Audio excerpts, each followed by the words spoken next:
On the agenda, I'd like to just talk a little bit about change to the zoning regulations. So if we put that in, I guess unfinished business.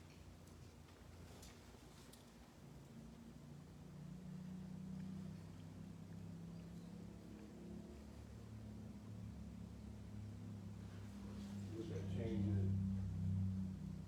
Looking at a motion to approve the agenda?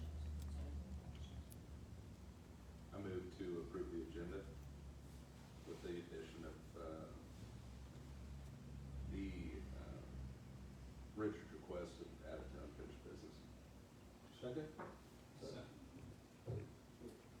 Motion by Luke, second by Mark. To approve the agenda with that change.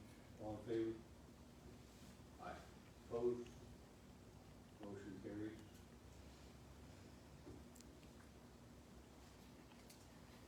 Okay. New business, we've got a new member, Chris Moreland, which is not new to the city, but so it's Chris Moreland, Luke, I think most of you are familiar with me, and glad to set the appointment by the mayor to be on the planning commission. You know, I'm retired, and I was planning and zoning administrator, I was on the subdivision administrator for Kechi for over 17 years. So I do have some knowledge and expertise to offer the city in this area.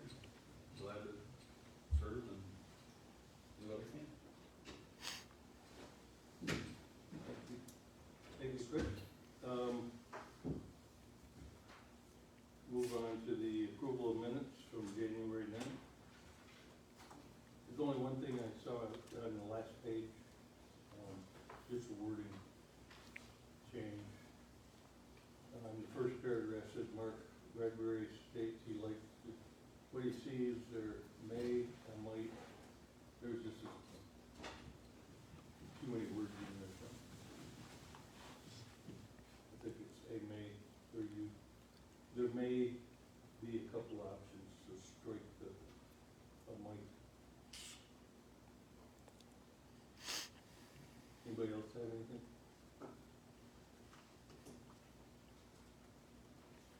And Oscar showed up so he can add into roll call. Okay, I have a motion to approve the minutes from January 9th. I move that we approve the minutes of January 9th. Second. You say? Motion by Mark, second by Luke to approve the agenda, or the minutes from January 9th, 2024. All in favor? Aye. Aye. Opposed? Motion carries.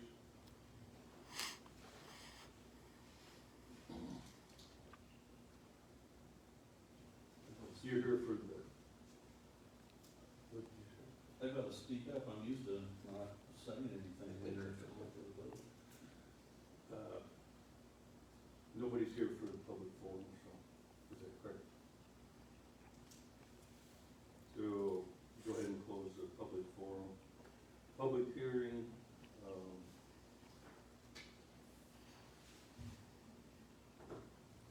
we have two public hearings I don't tonight? know if it's that second. That's okay, so we'll withdraw. Oh, okay.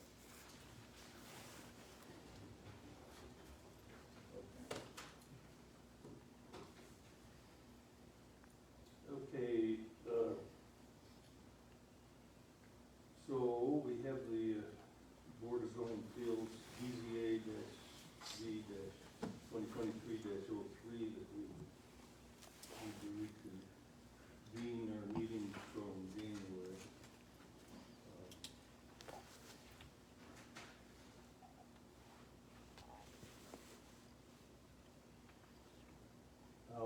I, Rich Wolf, will move the planning commission be recessed and the Board of Zoning Appeals be convened. Anybody second? Second.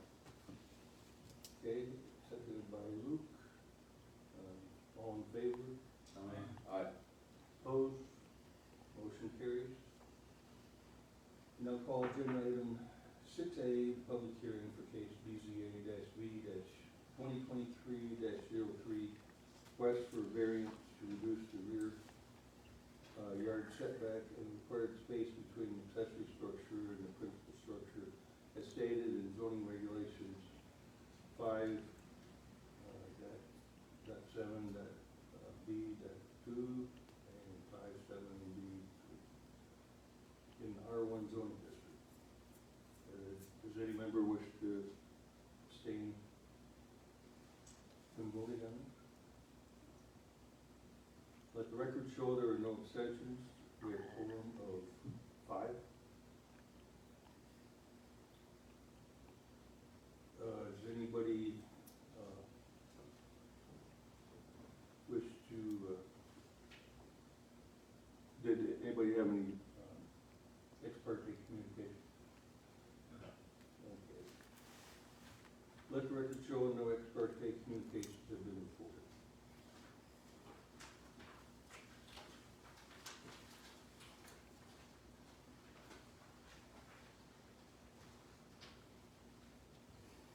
Secretary's report that a notice for this public hearing was published in our Valley News on 1/11/2024, and notices were mailed to the applicant 17 owners record real property in the notification area on 1/9/2024, all of which at least 20 days in advance notice prior to, unless there was evidence contrary, that you declare the notification requirements have been satisfied at the public hearing.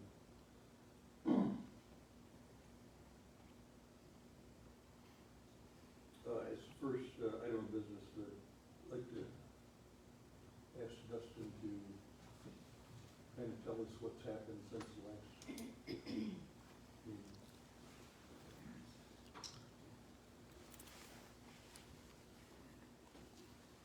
Thank you. All right, case BZA-V 2023-03, resubmitted with new interpretations. Jurisdiction, the board has jurisdiction to consider the variance request under the provisions of section 15.3 of the City of Kechi zoning regulations and as outlined in Kansas statute annotated 12759. The board may grant the request when all 5 conditions as required by the statutes are found to exist. The board shall consider the extent to which the evidence supports the conclusions required by section 15.05.d.1 and demonstrates that the hardship claimed by the applicant is an unnecessary hardship caused by the physical surroundings. The hardship claimed by the applicant is not solely economic in nature. The requested variance will not diminish the condition or value of other properties in the vicinity. The requested variance will not result in an inadequate supply of light or air to adjacent property. Background.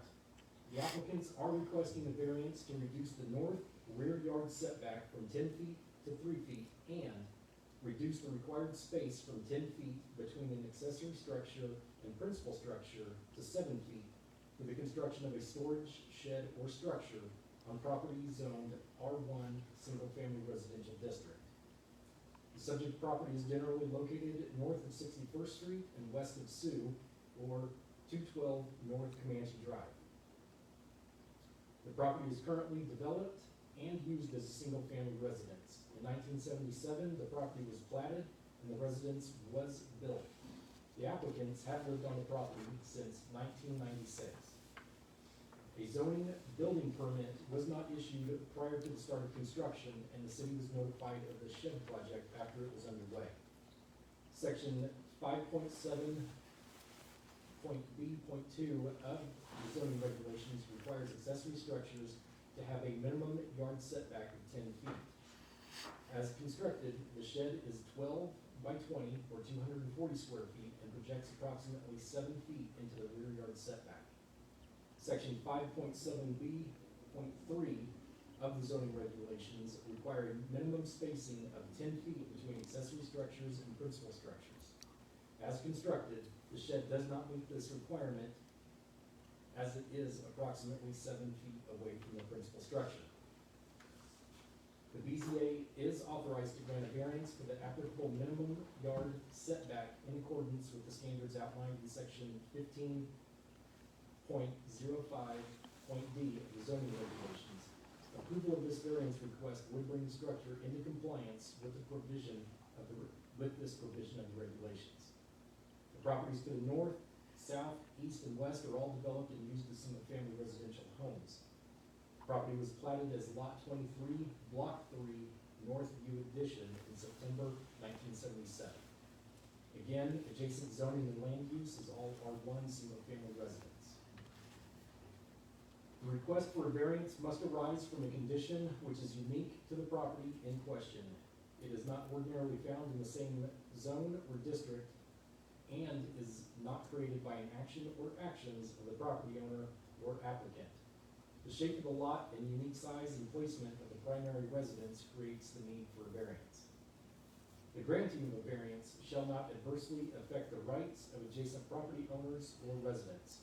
Staff does not see the rights of adjacent property owners being adversely affected. Strict application of these regulations will cause unnecessary hardship upon the property owner represented in the application. Strict application of the regulations would require the applicant to remove their shed. 4, the granting of a variance shall not adversely affect the public health, safety, morals, order, convenience, prosperity, or general welfare. The reduction in the rear yard setback and required space between accessory structure and principal structure will not change the supply of air or light, has no impact on the public streets, fire danger, endangerment of public safety, or reduction or diminishment of property values in the neighborhood. 5, the granting of a variance will not be opposed to the spirit and intent of the zoning regulations. Granting the variance will not oppose the spirit or intent of the zoning regulations. Recommendation: should the Board of Zoning Appeals determine that all 5 conditions necessary to grant the variance can be found to exist, then it is the recommendation of the zoning administrator that the variance to reduce the north side yard setback from 10 feet to 3 feet be granted, subject to the following conditions. The storage shed or structure must comply with specific use standards of section 10.45. Development and maintenance of the site shall be in conformance with the approved site plan.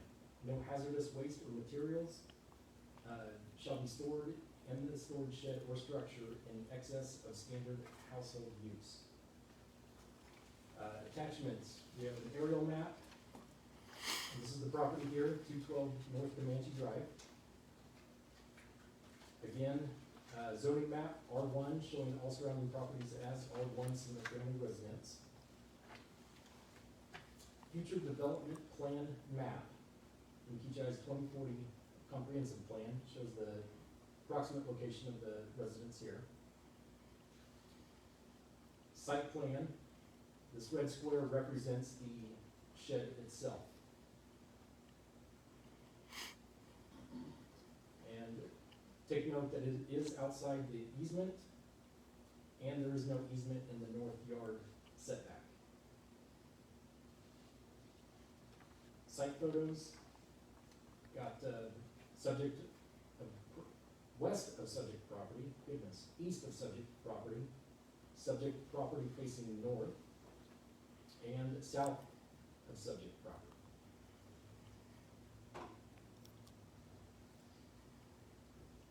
Does the BZA have any questions for me? I got one, you get under recommendations, that you recommend that we approve the north side, yard setback. Yes. 10 to 3, And it, so you don't say anything about, yes, it should say in there to reduce the distance required between accessory and primary structures from 10 to 7.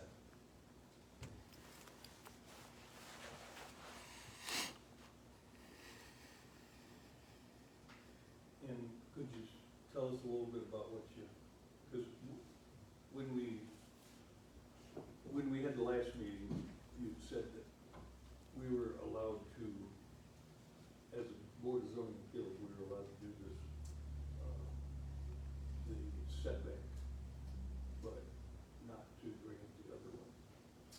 Yes. What has changed? After advisement, talking to the city attorney, we are broadly interpreting the regulations to allow the shed to stay.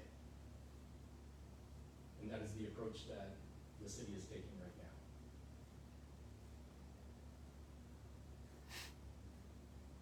Okay, anybody have any other questions? I guess, not really, not for Dustin on that. Okay. Thanks, Justin.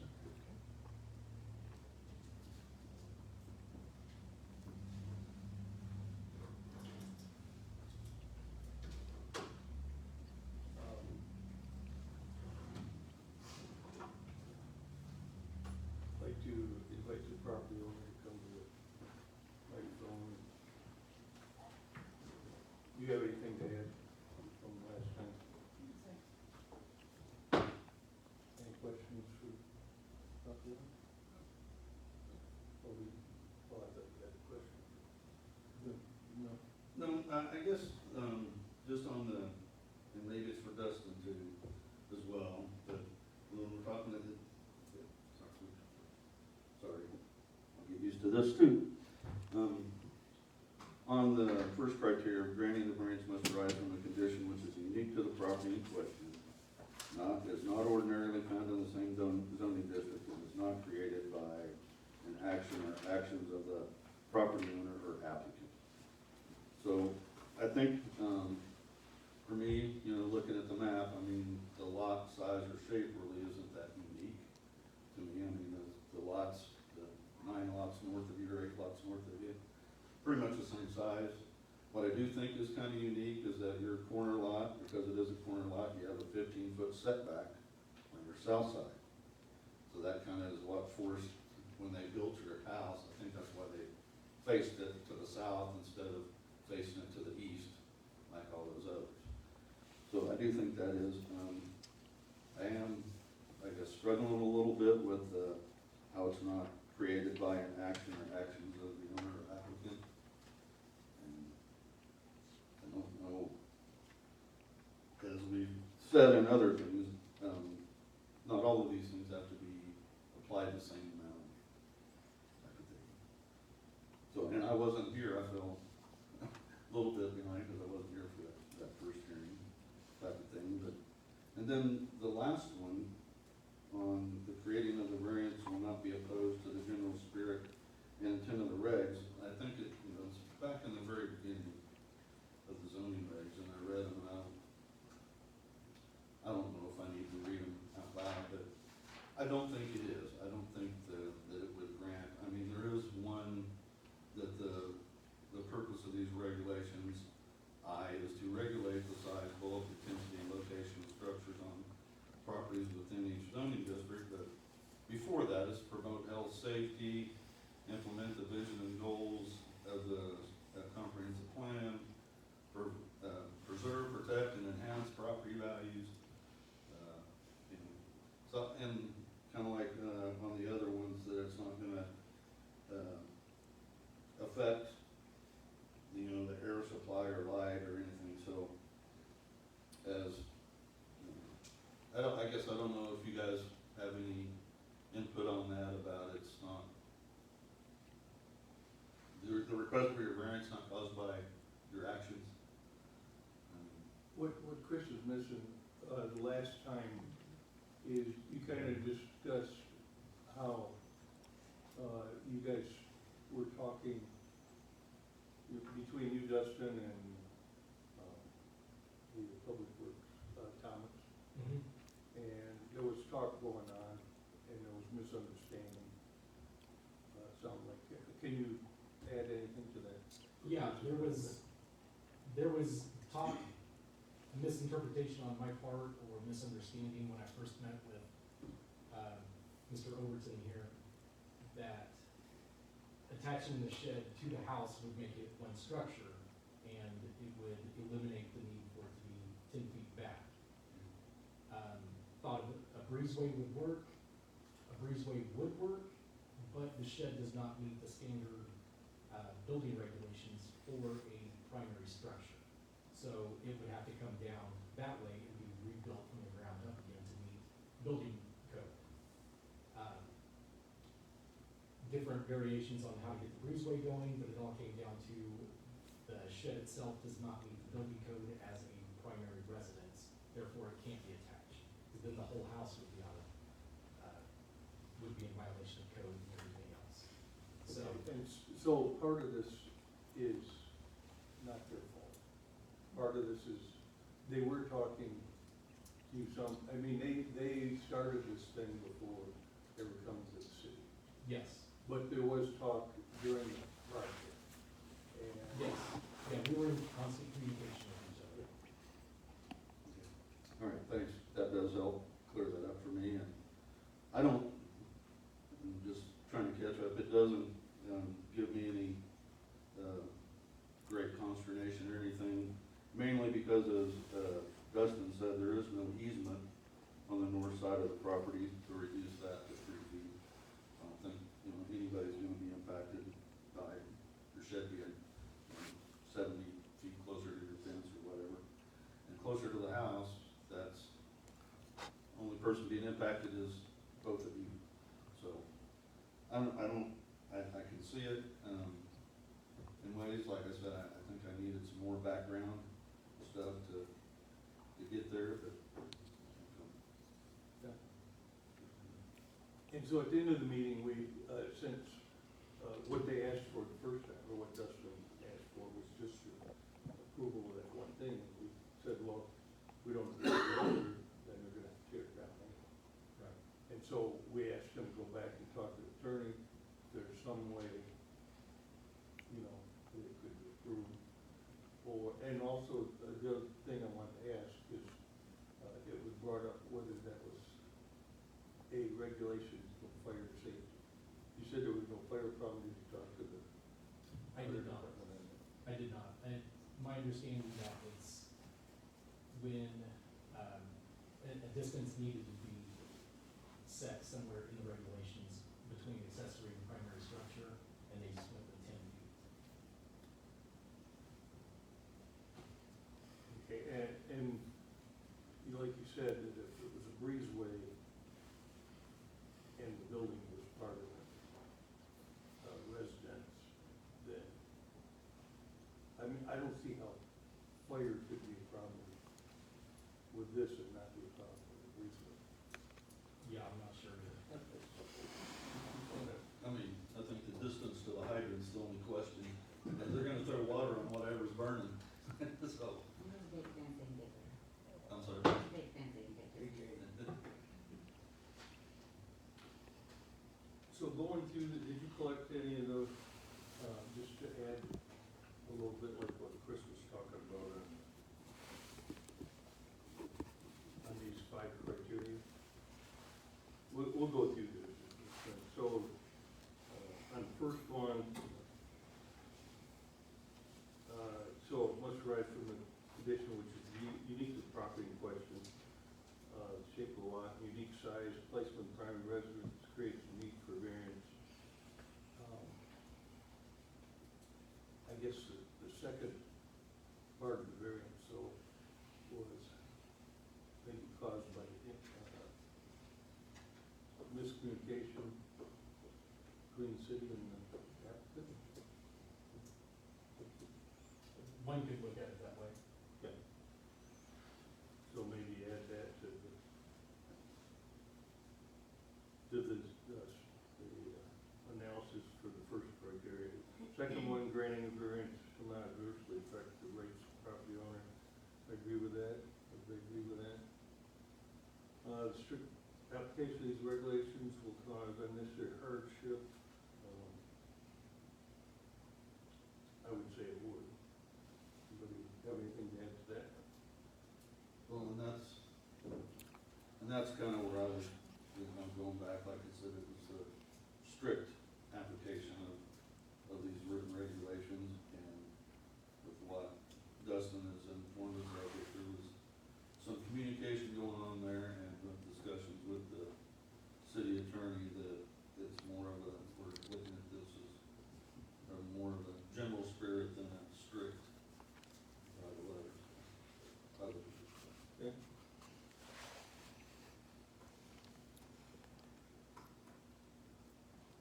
Richard, Go ahead. can they sit down? Yeah. I'm sorry. Hey, go, Button. go ahead, I thought there was a question. Appreciate it. We haven't got to throw tomatoes at it. Before you guys got here, we were talking about how tired we were and how old I am. Okay.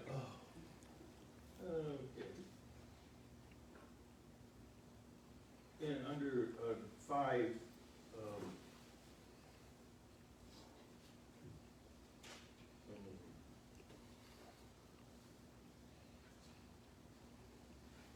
the, granting the variance will, not oppose the spirit and sense of zoning relations, or regulations. Could you just add that, that you talked to the city attorney, and he agreed to that?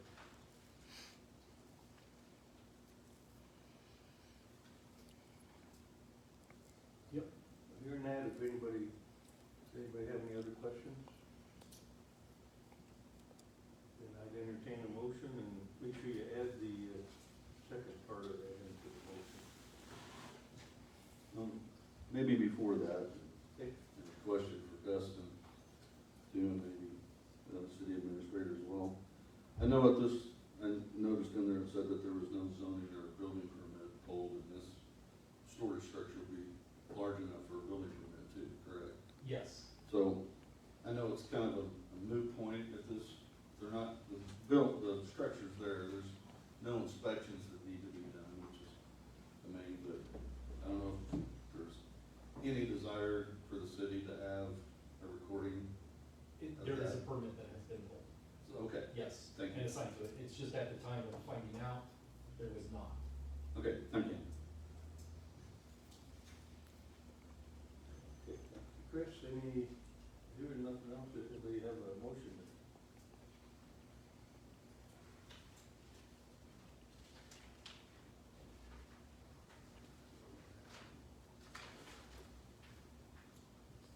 I move to approve with the conditions listed in the recommendation. The storage shed or structure must comply with specific use standards, section 10.45.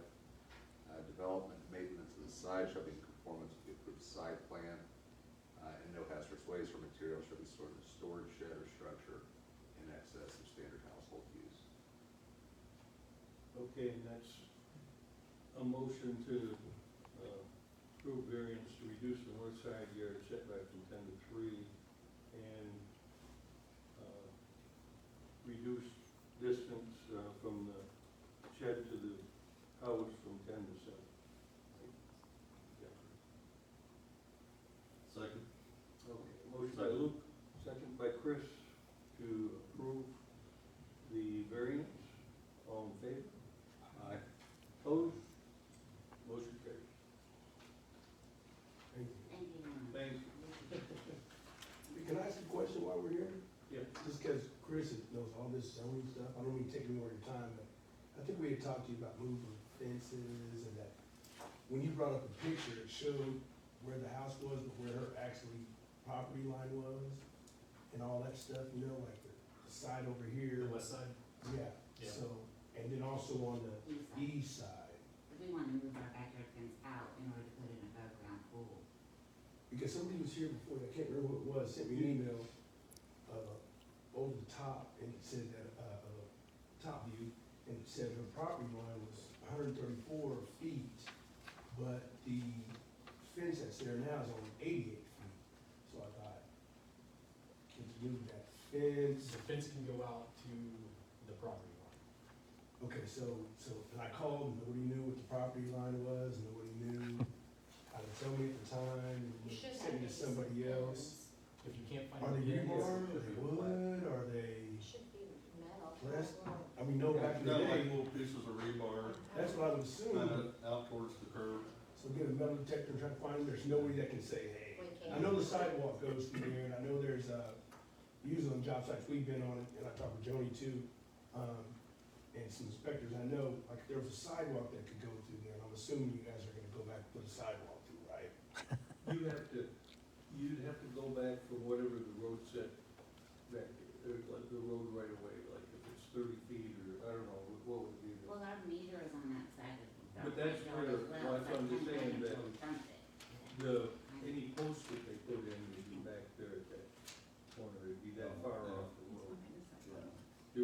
behind the sidewalk marks is what we're Right, told. right around the sidewalk. But I had a guy from Kechi who's out there talking, I talk to those guys a lot of times when they're over there, and he had said it was from the middle of Sioux, 30 feet, so, Yeah, it's the So- middle of the road to. but then I heard, That's why I didn't know if it was 30 feet or what, it's probably 30 feet. okay, Well, then the somebody road said, right away is probably, your property line is probably right at the sidewalk. So the sidewalk is still in the road right away, okay, is where it should be. so the house sitting next to his driveway goes like this, and I noticed their sidewalk where that's at. So I thought, should I just kind of carry that, instead of looking everywhere else for the pin, would it be, if there was a sidewalk, an imaginary plane or something right there, would I go that far? And then somebody said from the curb, it's 17 feet up or something, so It- trying It to could not vary. get in a pickle again, you know? Yeah, it could vary on that. I mean, the best way to know exactly where your property line is to get a survey. You know, it's $600. Yeah, I do. So, Try and but make that's, it for the but weeks. otherwise you're kind of guessing, but the other, I mean, but you're gonna have a pretty good idea of where that's at. That's what I was thinking, so I was like, do I just buy a $150 nice metal detector, or a $200 one, or spend $600 on a survey? Yeah. Like you said, right now, your fence is to that easement line, and you could move it further west to your property line, but, I heard you saying putting in a grow down pool there, stuff, well, just realize it, cause I looked and I saw that manhole cover, it looks like it's kinda, it's Oh, at the one on the street. west side? The one that's on the north side of the street, that's kinda right on, your Right probably, there's a manhole right out there by the Oh, sidewalk. yeah, small one. I was That's thinking- that's where the sanitary sewers run. Right, Right back there. So anything that you would put in that easement, if the city has to get in there, It's too sewage bad. starts backing up in their houses.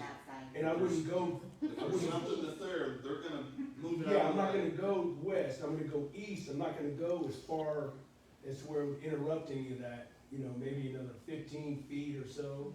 Because, you yeah, know. believe me, sheds are the hardest thing to regulate. They pop up faster than the city can keep track of them. And a lot of them have been put in there, and that's why, especially if they're the metal ones that, aren't on a foundation. And they said, well, I could just pull it out of the way. And I said, well, if the city's got time, they might let you, but I said if the city, and sewers are usually a little bit less of an emergency than water or gas. And those run in the street right away in front of the sidewalk type thing. But just be aware of that. Anything that you put in that easement, Right, if the city needs to get in there for some reason, and that includes your fence. right. That's probably why they only put it up to the easement there, is then the city can get in there and do whatever, whenever they needed to, but all over the city, a lot of people fence up to the property line, Okay. so. That's a good point, that you could, if you assume that they put it on, off the easement, then you could measure back from there to look for your marker. And I mean, looking at the aerial from the county on the GIS side is not survey quality, Okay. but it gives a pretty good idea, and that looks, when you look at that, it looks like your fence pretty much is running right on that easement. On the back, you talking about the north side The west or side. the east side? The- Yeah, the west one, yeah, I didn't know, wasn't gonna touch that, but it seems to me that we could go east, Closer to Oh. the city. closer to Sioux, If I more, recall, cause from the fence, it's like 30 feet to the street. Dustin made a comment when we were discussing that because we're a corner lot, we had a different, regulation as far as the fence going out and how high it can be. I would have to double check that, but yes, because both street frontages are considered front yards. So I would definitely need to check that, I can check that for you tomorrow. Yeah, you said something about that, and then we saw all these other fences that were on the corner, on the Yeah. corner And lots. she's the only one So I didn't who's know, not 6 feet 30. Fences are a lot Well, like we need to sheds, do they pop up that. out of nowhere. huh? Fences are a lot like sheds, like Chris said, they pop up out of nowhere. Yeah, well, And they have to be off the road right away. But going But forward, make we sure just you want get a compliance. permit right, we just, for that. no more headaches. Yeah. This has The been biggest stressful thing for 6 months. there is if you're bringing it out to the east, I don't know if you're talking about bringing it out and then further along Yes, the side of your house, Mm-hmm. there too. well, What you're gonna have to be careful for is that the fence doesn't interfere with people stopping at that corner. There's Oh, side Right. traffic. it won't. So So I don't know if it's gonna have to come down to 4 foot or something Yeah. along the house there, something like that, if Yeah. it's 6 foot, but that's the danger, like, I mean, I don't know if you've ever driven in Mexico or whatever, there's Yeah. like there's like a 2 foot sidewalk, and then there's a building, and you go up to the corner, and you're like, Yeah, Yeah. no, we wouldn't take it that far. Yeah, it's approximately 15 feet from the curb to where I wanna go, because there's a gas meter right there too. So instead of building all around it and worrying about Kechi, if they wanna do something over there, I thought, well, that's at least, 15, almost 20 feet. to me, that would be the It biggest wouldn't even be concern, close. cutting off people's sight at that stop sign. Okay, yeah. I just keep the trees from. Yeah, those elm trees. And those are our responsibility, even though they're on Kechi property, right? Mm-hmm. All right, so we're gonna continue on with the agenda here. We can leave. We'll go down to Do you guys? You let us know. changes to the zoning regs. Thank you, guys. Sorry to interrupt. Ricky. Thank you. Oh, yeah, thank you. Yep, thank you. Hi, Tony. I don't know, Take it easy, bro. got any, changes to zoning regs? Dustin has requested any. Not recently. Okay. There's a lot of them that are up in the air right now. Well, one of them, that, when they did that property where the, venue was gonna be, they changed it to R, or to, well, they changed that to R1A. Well, and we were talking about that you couldn't have the front, C1 because it didn't allow the strip mall type things with, artisan type stuff.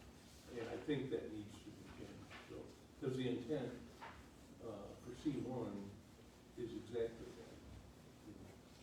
So we allow those type of things for, offices, like a realtor and that kind of stuff, but we're not allowing it for artisan type shops, which is exactly what the C1 is designed for. Okay. So that would be a request, that we add that, at least talk about it, Okay. see if everybody agrees. So, once in a while, I mean, we collect, I think when Chris was the zoning administrator, they'd collect different things that they find, and then, once a year, or whatever, we would go through and do a zoning, or changes to zoning regulations to correct things. Okay. That's what, so if we could do that sometime here in the future. We can do that. Okay. Is there anything else that, if anybody else comes up with anything that needs to be changed, then bring it up maybe in the next meeting. And then the other thing, I had asked the city to, initiate changing, that was C3, and that's been talked about several times, that really shouldn't be C3. Right. So we left that in the front, C3, and I just had asked the city to initiate a zoning change for the commercial. Yes. But maybe that would follow, zoning regulations here. Well, that would be 2 different cases, Yeah. I think. There's, if we wanna get into properties that are probably not zoned, currently zoned correctly in the city, there's a couple others. Well, but this one's kind of important, because, I mean, what could go in the C3? Okay, are you asking that you're wanting that front lot rezoned from C3 to something else? Yes, We can't, you can. We've done that before, the city can initiate. They did it out, that developer bought that property with the intent to leave that section as C3 to make the citizens happy. no. The intent was he wanted the back R1, he didn't really care. He wanted commercial in the front. Well, he does care. Well, he does care, but he doesn't want, if C1 was allowed those strip type things, he would have been happy with C1. He just didn't go for a zoning change up front because he hasn't consider what he wants up there. I could be wrong, but that developer is in the works of developing that property. I don't think we can initiate that. Is that something? Well, I'm telling you what, if, Yeah, I think you're correct, Dustin, it would be good to run by our city attorney, but yeah, if it was purchased under that. there's gonna be a lot of unhappy people if they put in there like some of the stuff that was talked about. I mean, there's a lot of people that talked about what could go in C3. But, like, my biggest for the storage units, the footprint for the C3 is too small to be practical for storage units now, type thing. It is within the city's authority, I'm absolutely 100% positive of that to initiate a zoning change. Doesn't mean it's gonna get changed though. No. Because like I said, very well pointed out, if there's somebody that's developing or considering developing that property based on when it was done. All I'm asking is the city to look into doing that, but if the city doesn't wanna do that, that's fine. Because, and really, that's the only way, that all this talk about the arts and business district, and you look at the plan and stuff for that, the only way that that's gonna get done is the city initiates the rezoning of those properties and say, these are now C1. And whether there's a house, I mean, whatever's on them now can continue to stay on them, whether it's allowed in C1 or not. It would be an illegal conforming use, is what it's called. And until that stopped being used for that use, it's just like, you would see in Wichita, you'd see houses up and down West Street, you know, along Ninth or whatever, houses, they'd be for sale, and the big, Wagan sign out there would say, zoned commercial. That means it was zoned commercial, and it was continuing to be used as a house until it wasn't. And now they're trying to sell it, and they're trying to get more money out of it, because they're saying, hey, it's zoned commercial, that thing, but it can happen, but like I said, just because the city initiates it, doesn't mean that it's gonna get changed, or it's the right thing to do. I think my example of the C1, I think you've got multiple plans, a comprehensive plan, arts and district plan, that say this is what the city intends to do, and that stands up more than just saying, well, hey, somebody finally bought that, and we don't like the zoning, so we think the city should change it. If we recommended that zoning got changed, and the property owner decided to fight it, that could be a nasty court battle for the city. Well, that's fine. Well, I'm asking the city to look into that, and I don't think, it's my opinion, that guy that's developing it is not opposed to, he wouldn't be opposed to, in my opinion, to C1, if C1 allowed that strip mall, that's what we were talking about. But, that needs to be changed in the zoning regulations to allow them, so. We need to discuss it. Well, in any case, That's fine. whether it's city initiated or a private initiated change, it has to go for, a public notice and public hearing. And that means that somebody who has an idea of, I'm gonna do this with this property, and the city wants to change it, will give them an opportunity to stand at the podium and say, no, I don't want that done, and have probably a pretty good chance of defeating that activity on the That's city. Yeah, but, But it it's can be fair, initiated by somebody yeah, else. it's a fair game.